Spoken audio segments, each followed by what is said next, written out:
My name is Flo and welcome to Course Finder.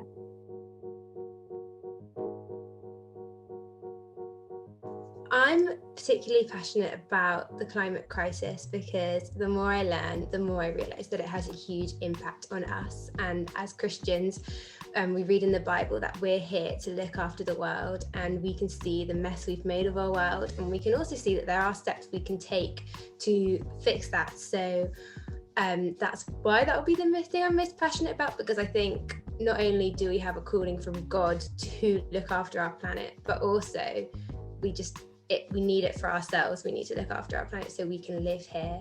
And the people who are first going to be the most impacted by the climate crisis are the people who it's not their fault, people in non-Western countries where things like weather, drought is going to affect their day-to-day life much more than here. And that's just a huge injustice because the carbon emissions from our country are so much higher than some of those countries where the effects are going to be so much worse.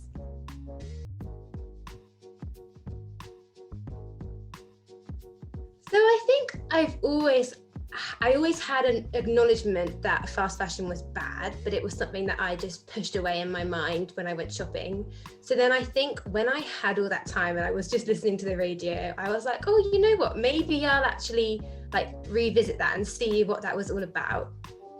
So then I searched into Spotify climate podcasts, and I found some really boring ones, but I then found a couple of podcasts that were by people who were much younger and they'd made it modern, and I suddenly realized that I could really easily understand what they were saying. Actually, it's not this huge puzzle that's inaccessible to learn about, and I particularly was interested in learning about the fashion side of things because I was sewing and making things, so I was kind of thinking, how do you make that more sustainable? How could I, someone who normally quite likes shopping, how can I then take steps to be more sustainable?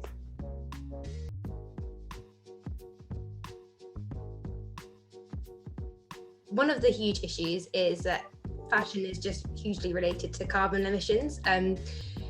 It's kind of known, but not super well known, that most of our clothes are actually made out of synthetic fibres that have basically come out of plastic. So that's already a fossil fuel. Then, I don't know, the cotton will be grown in one country, then it will be taken to another country to come into a fabric, then go to another country to be manufactured. So that's so much travelling.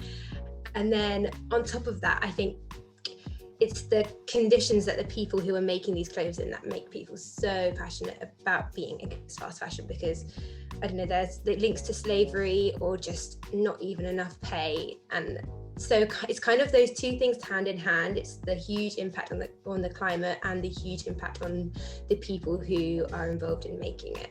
So there are obviously much more sustainable options. One of them is just buying less clothes, but also if you find clothes that haven't got those synthetic fibres, normally that means it's more natural. It's going to biodegrade when you don't want it anymore, and also it hasn't created as many carbon emissions.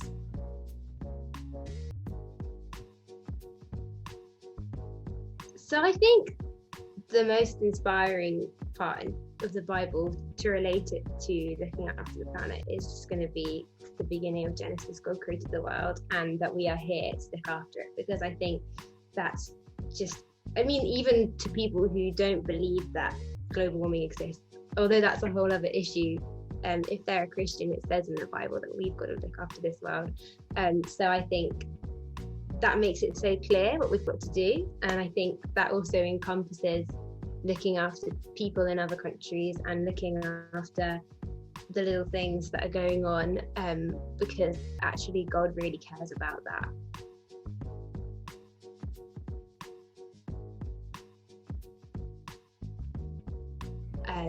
I think as a Christian, because we've got this hope and we believe in a God who will answer our prayers, that's so motivational, that I can talk to a God every single day who will make a difference. I think prayer is just such a wonderful armor, and obviously prayer doesn't mean we shouldn't take up action ourselves, but I think when I did the course of Tear Fund, someone said, if your passion is your number one priority and God is your second priority, then any attempts you make are going to fall on your face. But if God is that number one priority, you can know through him that like wonderful things can happen.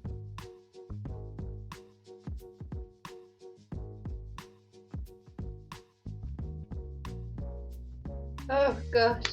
I mean, I think Jesus was an activist. He was so countercultural in speaking to people who the kind of Pharisees of the time wouldn't speak to. Like, he spoke to tax collectors and people at the bottom of the hierarchy. So I think like Jesus wasn't afraid to be countercultural, so why shouldn't we? I think it's hard because there are obviously big environmental groups who, particularly even people in my family, look down on, like, they'll be like, oh, Flo, you're going to join Extinction Rebellion. And I'm kind of trying to be like, okay, maybe I'm not going to join, but can you see at least what they're trying to do?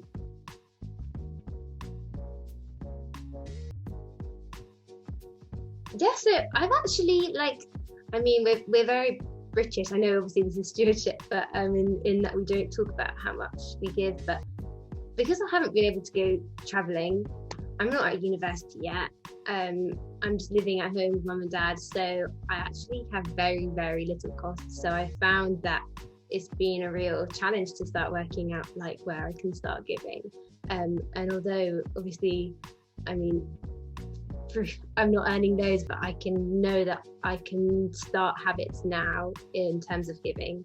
But I also don't think I think you can support this crisis, and it doesn't have to be financial at all. I know there are lots of students who don't have very much disposable income at all, but there's still loads you can do in terms of time, investing time, like signing petitions. There's been quite a lot of legislation going through. I'm forever emailing my MP.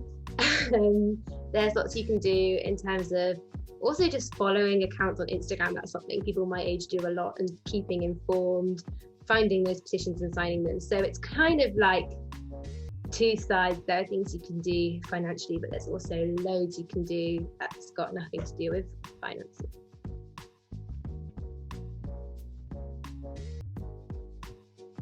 I think overall, I'm just so much more conscious of the impact of everything, that we can so easily just click a couple of boxes and get something delivered to our house for next to nothing.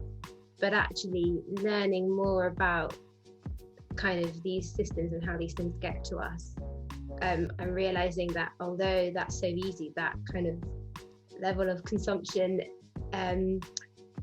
is totally unsustainable and totally ruining our planet. So overall, not just in fashion, I think I've definitely become so much more aware of that. I think my family are getting quite annoyed with me for telling them off about getting packages. So I definitely have a lot to go in terms of being approachable when I talk about these topics with people, and not be seen as like annoying and getting on their nerves, but actually be able to educate people around me. But then equally, I think through your faith and through your actions, you have a huge impact on people in your lives. So yeah.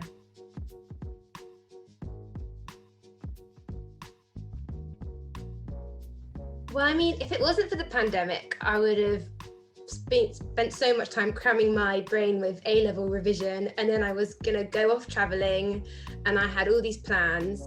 So although I've always cared about the planet, I guess I hadn't had the time to research. So the pandemic cancelling all of that, of course, there's been so many negative impacts of the pandemic, but the good thing for me, I guess, was that I did have that time to really research. And also I think that was kind of a global thing, like particularly much more people over the course of the pandemic have turned towards secondhand fashion and learned more about the climate crisis. And we also had other cases like Black Lives Matter, things like that. There was a general realization that more time meant more time for education. So I would say I would cared about these things before, but didn't know very much about it. So the pandemic was probably the catalyst to making it like a huge passion.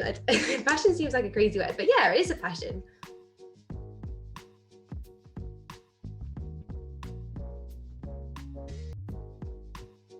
So I definitely do find most of my information through podcasts and Instagram. It's obviously then important to do a bit of research and check when you've heard something, because I mean anyone can post something on Instagram and it might not be true at all. So I think there's always like a reminder to check things. But I think for me, those places have just been real sources of information. Other ways of encouragement is just like to find a couple of other people who are also passionate about it, and set up a WhatsApp group, and you can always put petitions on there that you found and share different articles with each other. I think discussion and talking to other people is a really great way so that you don't feel alone. And I think whilst there are always people complaining about social media is brilliant at bringing people together.